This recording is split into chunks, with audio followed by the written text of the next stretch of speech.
नमस्ते दोस्तों।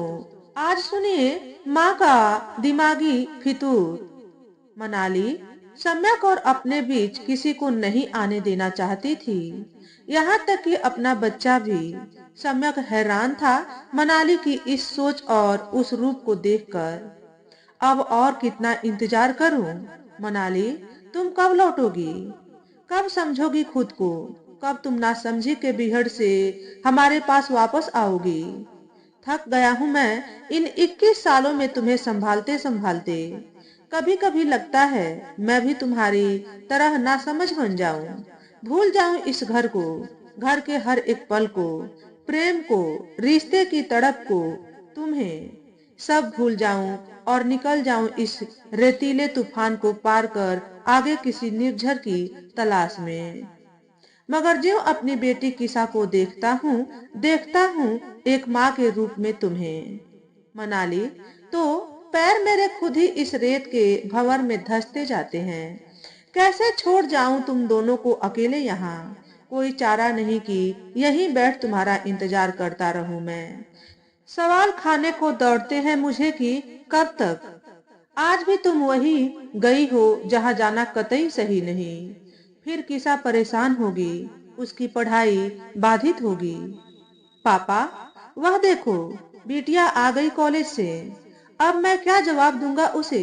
यही कि उसकी माँ वह सब कर रही है जिसकी चिंता इस उम्र में बेटियों को लेकर माँ को होती है। मैं सब जानता हूँ मगर तुम्हें रोक नहीं पा रहा। तुमने अपनी नासमझी जिद और ईर्ष्या में विनाश लीला रच रखी है। मनाली, इसे रोकने की कला मुझ में नहीं। पापा, आज माँ फिर गई वहां। लगता तो है। बिट्टो, मैं अब ये सब झेलने से बाज आना चाहता हूँ। छोड़ दे उसे उसके हाल पर। उसके दिमाग की हालत मुझे सही नहीं लगती, वरना इतना सुखी संसार छोड़ आप उदास न हो। पापा, मैं मम्मा को फिर से हमारी जिंदगी में वापस लाऊंगी, हमेशा के लिए। राधा दीदी ने पास्ता बनाया है तेरे लिए। रात के डिनर में मैंने तेरी पसंद का वेज मंचूरियन पनीर टिक्का बनवा रखे हैं उससे। डैड डार्लिंग, जी करता है आपके सिर के चांद को चूम लूं। अरे अरे, कैसे गले में झूल जाती है पगली। चल तू पास्ता ले, मैं बढ़िया कॉफी बनाता हूँ दोनों के लिए। मनाली, अब अकेले ही जीना सीख गया हूँ। बिटिया भी मुझ में ही माँ को ढूंढ कर खुश होना सीख गई है। नियमित दिनचर्या में हम दोनों ही मशीन की तरह अभ्यस्त हैं। ऑफिस से घर लौटने की जल्दी रहती है मुझे। कॉलेज से लौटकर किसा इस घर की दीवारों से अकेली न टकराती रहे, वक्त की सुइयां उस पर तंज न कसे, रोज रोज की तन्हाई भरी बेरुखी से तंग आकर वह गलत राह की ओर न मुड़ जाए। इसलिए माँ किसी बेचैनी लिए उसका पापा ऑफिस से घर की ओर भाग पड़ता है। मगर सोचो जरा मनाली, मेरे लिए कितना मुश्किल भरा होता होगा अक्सर ऑफिस का अधूरा काम घर लाते हुए। किसा भी अपनी पढ़ाई, प्रोजेक्ट और जिंदगी की व्यस्तताओं के बीच तुम्हें लेकर किस तनाव से गुजरती है। तुम हमें कभी समझने की कोशिश ही नहीं करती मनाली। कितनी परतों के हम बाप बेटी ने मुखौटे डाल रखे हैं अपने अपने किरदारों पर, ताकि तुम्हारे दिए दर्द एक दूसरे को नजर न आए। शादी के बाद तुम्हें सारे सुख दूंगा, इसी वादे के साथ मैंने तुम्हें दिल के सिंहासन पर बैठाया। यह आलीशान 6 कमरों वाला डुप्लेक्स बनवाया कि तुम एक रानी की तरह रह सको, हिरणी की तरह कुलांचे भरो, बुलबुल की तरह मेरी जिंदगी की बगीचे में गीत गाओ। और फिर वसंत का अनुराग जब चरम पर आया तो हमारी बेटी किसा का आना हमारी जिंदगी में सपनीला संगीत सा गूंज उठा। तुम इतनी घबरा क्यों गई मनाली? जैसे खेलते खेलते अचानक डर कर भागने लगी। क्यों किसा को आते देख इतनी विचलित हो गई मनाली? पापा, मम्मा आ गई। वही आदमी अपनी कार में मम्मा को छोड़ गया। पापा, पापा सो गए क्या? मैं मुखौटा लगाए था क्या कहूँ उससे, अपनी पीड़ा उसे दिखाकर खुद कितना लज्जित हूँ। पुरुष का, पति का, पिता का कब कौन सा मुखौटा लगाता हूँ, उतारता हूँ, हिसाब नहीं रख पाता। मनाली और ये नन्ही 20 साल की किसा भी तो क्या यह नहीं समझी कि मैं जानबूझकर नींद का लिहाफ ओढ़े था। वह चली गई थी, मैं सोने की कोशिश में था कि सुबह ऑफिस जाऊं तो तुम्हारी विलासिता के लिए संसाधन जुटे। 48 की उम्र में मेरे सिर के उड़े बालों को मेरा आईना मेरा उड़ा हुआ चैन कहता है। ठीक ही तो है, वीरान लंबी रातें मेरे कानों में सिसकियां भरती रहती है और मैं इधर उधर करवट लेते बस तुमसे ही बातें करता रहता हूँ। ये जो मैंने इतना बड़ा घर बनवाया, सोचा तो नहीं था कि बिस्तर मेरा यूं खाली पड़ा रहेगा तुम्हारे बिना। मैंने तो भरोसे का स्पेस पैदा करना चाहा, तुमने उस स्पेस को दूरी बना डाला। तुम तो ऐसी नहीं थी मनाली, मैं तो तुम्हारा सब कुछ था। बार बार मुझे वे दिन याद आते हैं जब तुम 19 साल की कॉलेज में फर्स्ट ईयर की स्टूडेंट थी। तुम्हारे कॉलेज के 25वें वार्षिक उत्सव में उन पूर्व छात्रों को भी बुलाया गया था जिन्होंने पिछले 5 सालों में कॉलेज से निकलकर जिंदगी में खास मुकाम पाया था। हालांकि मैं उस कॉलेज से 4 साल पहले ही निकल चुका था, लेकिन इस साल बैंकिंग सेक्टर में ऊंचे पद पर चयन के बाद एक अच्छी सी छुट्टी बिताने के मूड में था। ऐसे में जब अपने पुराने कॉलेज के उत्सव में बुलावा आया तो एक ब्रेक हो जाए कि सोच पर मैं वहां पहुंचा। उस शाम एक चुलबुली, स्मार्ट और खूबसूरत खिलती सी कली को देख मैं मुग्ध सा होने लगा। मैं मंत्र मुग्ध सा तुम्हें देखता रहा था मनाली। उस फंक्शन में तुम्हारी डांस की अदायगी और संगीत की प्रस्तुति कैसी रही, वैसे यह जानने की टोल लिए तुम भी तो मेरी आंखों में बार बार झांक लेती थी। मंच पर तुम्हारी प्रस्तुति के वक्त या आसपास तुम्हारे आने जाने के वक्त कुर्सी की पहली कतार में बैठा मैं तुम्हें अपनी अनुभूतियों में लगातार सोखता रहा। रात के 10 बज गए थे। तुम अपनी कॉलेज बस में हॉस्टल लौटने वाली थी। मैंने यह मौका गंवाना उचित न समझा। जैसे तैसे मैंने अपनी झिझक तोड़ी और तुम्हारे पास पहुंचा। जैसे ग्लेशियर पिघलकर मेरा रोम रोम बहा ले जा रहा था। नजदीक से तुम्हें देखा, खूबसूरती की पारिजात पुष्प थी तुम। सांचे में ढली निखरी कौतुक और यौन से भरपूर आंखों में हिरणी सी चंचलता, होठों पर शरारत भरी मुस्कान देख मुझे लगा कि मैं इस बहुमूल्य हीरे को गोद में उठाकर कहीं भाग पड़ूं। मैंने अपनी धड़कनों को काबू में रखने की भरपूर कोशिश करते हुए कहा, नाम बताओगी? मुझे क्या पता। क्यों, अपना नाम नहीं पता? हाँ, मेरा नाम मुझे पता है। आप किसका नाम पूछ रहे हैं यह तो नहीं पता न मुझे। और वह खिलखिलाना तुम्हारा, मेरा मन अमृत से सराबोर हो गया था। ओहो, बहुत नटखट हो। तुम्हारा नाम मनाली और आप? सम्यक श्रेष्ठ, सम्यक प्रसाद, श्रेष्ठ नहीं। क्यों? सर तो बार बार अनाउंस कर रहे थे हमारे कॉलेज के श्रेष्ठ विद्यार्थी रहे सम्यक आदि आदि। और फिर तुम्हारा वह खिलखिलाना, अब तो लग रहा था चुलबुली दृष्टि पूड़ियों को अपने पॉकेट में भरकर दौड़ जाऊं, उसे बिस्तर पर डालकर उसे खूब चूमूं और पूछूं कि क्यों और करेगी शैतानी। फिर वह कुछ और शरारत करे इससे पहले मैं उसके होठों को अपने होठों में कस लूं। इतना कुछ सोचता हुआ मैं शांत झेपता सा खड़ा इतना ही कह पाया, अपना मोबाइल नंबर दोगी? तुमने जल्द अपना मोबाइल नंबर दिया और बस पर चढ़ गई। फर्स्ट ईयर की स्टूडेंट थी, गर्ल्स हॉस्टल में अत्यधिक अनुशासन था। समझता था मैं कि तुमसे मिलना आसान नहीं। दिन बीतते गए, तुम उतावली होती गई। यद्यपि हमारी व्यक्तिगत मुलाकातें कम ही होती, लेकिन फोन के माध्यम से हम लगातार करीब आते रहे। नौकरी के सिलसिले में इंदौर में था मैं। वहां रहकर तुम्हारे शरारती अंदाज, चुलबुलेपन और बचपने को बहुत मिस करता। मैं भोपाल अपने घर आता तो था, लेकिन तुम्हारा हॉस्टल के नियम तोड़ तुमसे छिप कर मिलना मुझे गवारा न होता। और तुम छटपटा जाती। अपने घर में बड़ा भाई होने की वजह से छोटी बहन की शादी का जिम्मा भी मुझ पर ही था, पर तुम समझना कहाँ चाहती थी मनाली। बार बार तुम्हारा बेचैन हो जाना मेरे धीरज को भी कम कर जाता। मेरी बहन को अभी शादी की जल्दी नहीं थी, जबकि तुम हमारे मिलन को लेकर मुझ पर लगातार दबाव बनाती रही। आखिर में पिताजी और माँ के आज्ञाकारी पुत्र ने घर में अपनी मजबूरी बता ही दी। दरअसल बहन अभी पीएचडी करना चाह रही थी, उसे आगे कई प्रतियोगी परीक्षाएं भी देनी थी। पारंपरिक परिवार में बड़ा भाई होने के नाते विवाह योग्य बहन का ब्याह किए बिना खुद की शादी करने की सोचना मुश्किल था। बेटे को विजातीय लड़की से प्रेम है और स्वयं आगे बढ़कर खुद की शादी की बात कर रहा है, जबकि छोटी बहन विवाह योग्य है।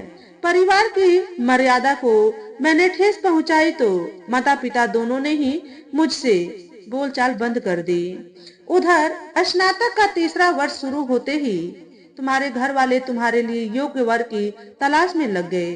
शायद उन्हें तुम्हारे प्रेम में होने की भनक लग गई थी।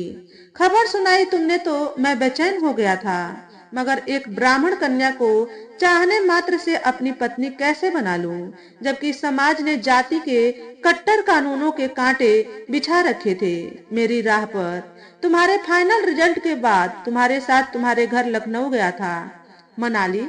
नौकरी में ऊंचा पद, महीने की मोटी तनख्वाह, रहने को उम्दा फ्लैट, पूरी जानकारी के बाद तुम्हारे घर वालों के जाति कार्ड कुछ हद तक अपना असर खोने लगे। तुम्हारी माँ को मेरी स्मार्ट पर्सनैलिटी भी खूब जच गई थी। बाद में एक लंबी बातचीत की प्रणाली से हम एक हो गए। 22 साल की लड़की को जब मैं घर लाया तब मैं 28 का था। तुम पल पल जिद ठानती, शौक पालती, रोती ठुमकती, अपनी मर्जी से जीना चाहती। मैं तुम्हारे नखरों को अपने प्यार से खूब सिर चढ़ाता। इन सब के बीच बैंक की ओर से अच्छी कॉलोनी में दिए गए फ्लैट को मैं एक सुकून भरे घर की शक्ल देने में जुटा रहा। तुम अपने परिवार की इकलौती बेटी, नाच रखने में पली, मैं अपने घर का बड़ा। घर के प्रति जिम्मेदारी मुझ में ग्लानि की भावना भरती, लेकिन तुम्हें पाने का सुख मुझे सब कुछ भूल कर रहने को बाध्य करता।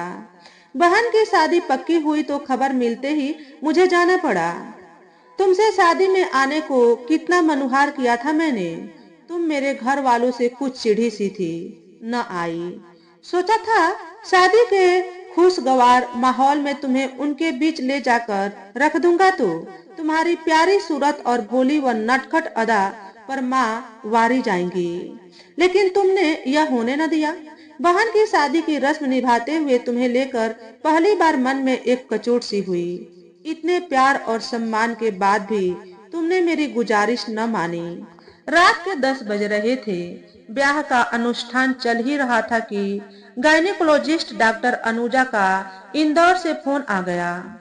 तुम वहां एबॉर्शन के लिए गई थी। डॉक्टर ने पति की रजामंदी चाही तो तुमने कहा कि उन्हें कोई आपत्ति नहीं। इतना बड़ा झूठ तुमने उस दिन क्यों बोला था मनाली? मैं तो जानता भी नहीं था कि तुम मेरे प्यार की निशानी अपने गर्भ में पाल रही हो। वह तो भला हो डॉक्टर अनुजा का, जिन्होंने तुमसे फॉर्म भरवा कर उसमें मेरा नंबर भी लिखवा लिया था और दूसरे दिन तुम्हें आने को कहकर मुझे नंबर मिला लिया था। प्रेम से सिंची नई कोपल को तुम मसल देना चाह रही थी। आखिर क्यों? मैं बहन के विदा होते ही तुरंत इंदौर के लिए निकल पड़ा। सभी से इतना ही कहा कि तुम्हारी तबीयत खराब हो गई है। उस दिन भी डॉक्टर ने तुम्हें किसी बहाने से लौटा दिया था ताकि मैं आकर भला बुरा समझ लूं। डॉक्टर से जानकारी मिली कि तुम अच्छे भले बच्चे की मां बनने वाली हो। 5वें महीने का गर्भ अब शुरू होने ही वाला है। मैं तो खुशी से चौगुना हो गया था कि पल में तुम्हारी बात सोच मैं फूटे गुब्बारे की तरह मायूस भी हो गया। बिना किसी ठोस कारण के जो माँ बच्चे की पहली हलचल को मसल देना चाहती है, क्या उसे बच्चे से कभी प्रेम हो पाएगा? मैं परेशान था बहुत, लेकिन मैंने धीरज नहीं खोया। तुम्हें रात को पुचकारते हुए पूछा कि तुमने ऐसा कदम क्यों उठाया, तो तुम झल्ला उठी। मैं अभी बच्चे का नखरा नहीं उठा सकती। बच्चे पालना मेरे बस की बात नहीं। मैं पाल दूंगा। उसे मारने का सोच भी कैसे लिया? बच्चा मेरे पेट में है, मेरा हक है। मनाली, मैं तुम्हें न कानून बताना चाहता हूँ, न सामाजिक न्याय और रीति नीति की बातें। इतना तो कहना बनता ही है कि मेरे प्यार की निशानी का तुम्हारी जिंदगी में कोई मोल न ठहरा। यह बच्चा हमारे रिश्ते को कितना मजबूत करेगा, यह तुम समझ नहीं पाई। ये हम दोनों के रिश्ते के बीच मुसीबत बनकर आ रहा है। क्या कहती हो तुम? मैं चीख उठा था। अपने बच्चे के बारे में ऐसी मनहूस बातें मैं दोबारा सुनना नहीं चाहता। तुम माँ हो या मेरी अनकही बातों का मर्म समझ तुम मुझसे दूर हट गई। फिर कहा, देखा, इसी की वजह से इतना कलह है। मैं अस्तब्ध था। यह कैसी लड़की से पाला पड़ा है मुझे। मैंने समझाने की नाकाम कोशिश की। मनाली, 23 की हो तुम, बच्चा स्वस्थ है और तुम भी, मैं भी इस स्थिति में हूँ कि बच्चे को अच्छी परवरिश दे पाऊँ। तो फिर क्यों न लाए इस बच्चे को? अभी अभी तो हमारी शादी हुई है। 3 साल कितनी तड़पी हूँ तुम्हें पाने के लिए। अभी तो मेरे सारे सपने, सारे शौक अधूरे हैं। बच्चा आ गया तो मैं जिम्मेदारी से बच जाऊंगी। तुम मुझ पर अपना कानून थोपोगे। यह नहीं खाना, यहाँ नहीं जाना। नहीं, मैं अभी बच्चा नहीं चाहती। बड़ा बेबस सा मैं तुम्हारे हर नखरे उठाने की गारंटी देते हुए आखिर एक शर्त पर राजी कर ही लिया, तुम्हें कि बच्चे पालने की जिम्मेदारी मैं उठा लूंगा। अब तो हर पल हर सपना मेरा तुम्हारे पेट के इर्द गिर्द ही इकट्ठा हो गया था। पर तुम तो जैसे एक मशीन बन गई थी बच्चे के लिए। कई बार तुम्हारी बेतुकी बातें मुझे हैरान कर देती। याद है, तुम्हें मेला घुमाने ले गया था, वहाँ झूले देखकर तुम मचल उठी। मैंने मना किया तो बच्चे को कोसने लगी। बाहरी खानों पर कुछ पाबंदी लगाई मैंने तो बच्चे का दोष। प्रतिपल तुम्हें जब भी एहतियात के लिए कहता, तुम बच्चे को कोसने लगती। मैं अंदर तक आहत था। बच्चे के आने की सोच मैं घबरा जाता। मेरी नन्ही परी किसा आ चुकी थी। साल कुछ बीत चुके थे। अब वह स्कूल जाने लगी थी। डायपर से स्कूल ड्रेस तक का सफर निभाते हुए मैं पूरी तरह माँ बन चुका था। बच्चे के साथ जितना वक्त मुझे देना पड़ता, उतना वक्त तुम मुझसे कटी कटी रहती। 3 एज की बच्ची को माँ की जरूरत थी। मनाली, मेरे अनुरोध पर तुम उसे कुछ मदद तो कर देती, लेकिन माँ के रूप में तुमने उसे सिर्फ खींच, ईर्ष्या और अवसाद ही दिए। किसा भी अब तक समझ चुकी थी कि तुम प्रतिद्वंदी बनकर हर पल उसके अस्तित्व को चुनौती दे रही थी। सच कहूँ तो अगर मैं अपने विशुद्ध स्नेह से उसे न सींचता, वह मानसिक रूप से बीमार हो जाती।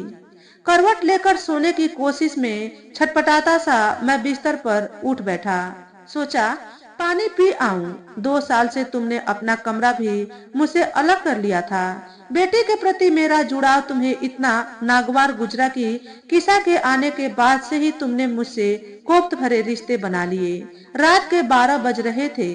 बेटी के कमरे में झांका तो वह लैपटॉप पर कुछ कर रही थी। मैं गया तो उसने मुझे पास बुला लिया।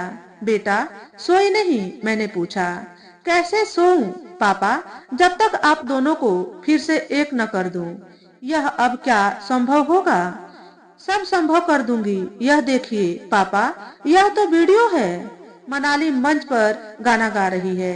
यह उसके पास वही आदमी है जिसके साथ मनाली आजकल खूब घूम फिर रही है। हाँ, अर्णव आचार्य, संगीत नृत्य अकादमी का हेड।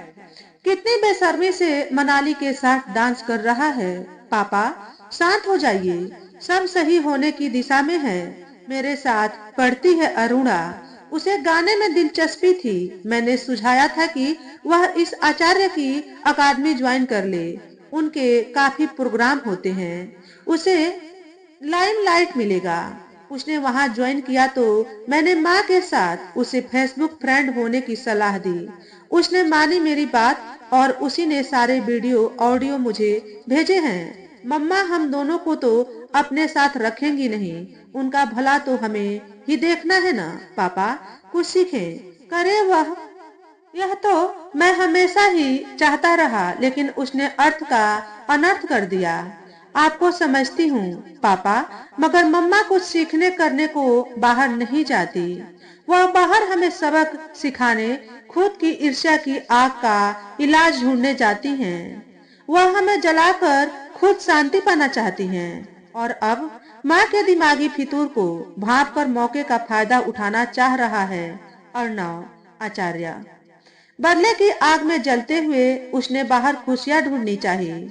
उसने आचार्य को सच्चा हमदर्द मान आपके प्रति अपनी भावनाओं को उससे कहती रही तो आचार्य ने उसे मूर्ख जान मोहरा बना लिया। वह कहते हैं ना पापा, सावन के अंधे को हर ओर हरा ही दिखाई देता है। एक आपको छोड़कर सारी दुनिया माँ को हरी लगने लगी थी। पर पापा, अब मम्मा के साथ कुछ भी सही नहीं है। फेसबुक में भी वह कई बार धोखा शब्द का जिक्र कर चुकी हैं। खैर, कुछ तहकीकात बाकी है। आपको जल्द ही अच्छी खबर सुनाऊंगी। सो जा बेटा, मुझे सब्ज बाग मत दिखा। आप सो जाओ पापा, मैं सोचती हूँ कुछ। मैं सोने तो चला गया, लेकिन क्या सचमुच सो पाया? तुम प्रोग्राम के नाम पर आए दिन इस आचार्य के साथ बाहर चली जाती हो, अलग से घूमती फिरती हो। क्या कभी समझ नहीं पाती मनाली कि एक 36 साल का शादीशुदा आदमी 43 साल की महिला को इतनी तवज्जो क्यों दे रहा है? मानता हूँ तुम अब भी रम्या हो, काम्या हो, सुगठित और आकर्षक हो, लेकिन टैलेंट और सौंदर्य की कमी उस अकेडमी में भी तो नहीं। सुबह पता चला किसा ने कॉलेज से छुट्टी ली है। शायद अब वह इस समस्या को सुलझाने को प्रतिबंध है। किसा तुमसे बात करने गई है। मेरी सारी इंद्रियां तुम्हारे कमरे में जाकर एकत्रित हो गई हैं। मैं तुम दोनों की बातों पर अपना ध्यान केंद्रित करता हूँ। मम्मा, तुम मुझे बेशक अपना न समझो, लेकिन मैं तुम्हारी बेटी हूँ। इस सच को आप झुठला नहीं सकती। इसी सच के नाते मैं समझ सकती हूँ कि आप तकलीफ में हो। कोई तकलीफ नहीं, तुम जाओ। मम्मा, कल आप अपना सोने का हार बेच आई, मुझसे रहा नहीं गया। मनाली, मैं तुम्हारे कमरे के सामने आ खड़ा हुआ। दरवाजे की ओर से तुम्हारा सफेद पड़ा चेहरा आसानी से देखता रहा। तुम अब भी मानने को तैयार न थी। कौन सा हार? बकवास मत करो। मम्मा, आपने हार बेचा और 30,000 रुपए अर्णव को दिए। एक थप्पड़ लगाऊंगी।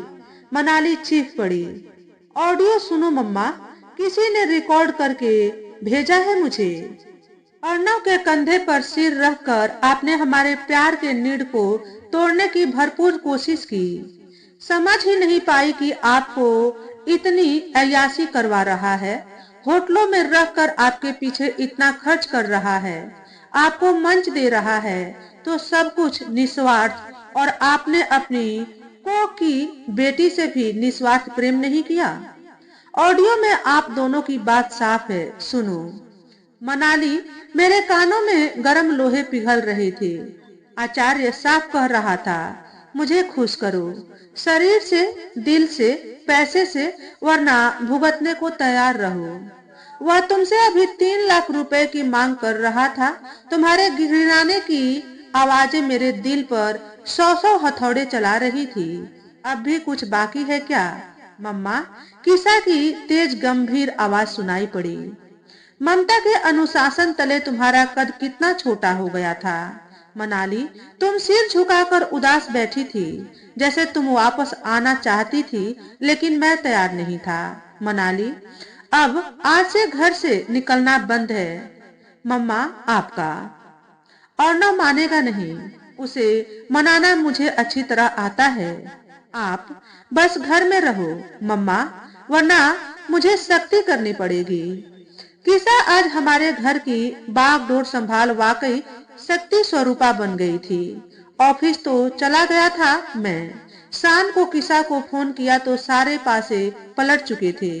किसा अपने 5 लड़के दोस्तों और 3 सहेलियों के साथ आचार्य के एकेडमी पहुंची थी।